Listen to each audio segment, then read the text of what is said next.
As a county, we have decided to take the action because of trying to decongest the town, to remove Boda out of the CBD, to use the outer routes.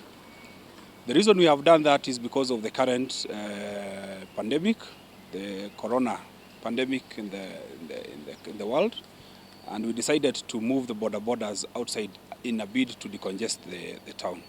So this is not a usual exercise, but to decongest the town, which is part of the bigger actions that we are taking, including the matatus, including the terminus in the town. So Boda was one of the measures that we are taking. We have, and this also in accordance to the county government Act of 2015, Transport Act of 2015, Section 53, where the borders were supposed to use designated routes within the town. So we decided that we had to map out the town, and we decided that if someone is coming from Nairobi, he has to take either a left turn or a right turn at St. Matthew's, ACK.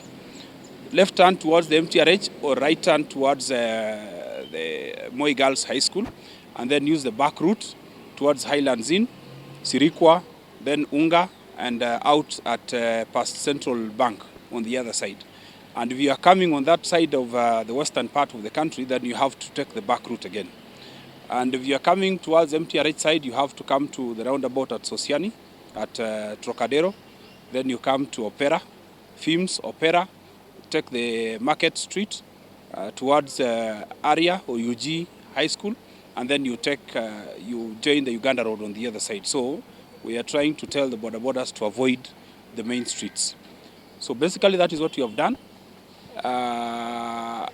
And we are urging, as per the meeting that we had, a consultative meeting we had with the borders operators and their circles on, I think last week or the week before, we had a meeting with them and we agreed, we mapped out the routes and they agreed that they are going to comply.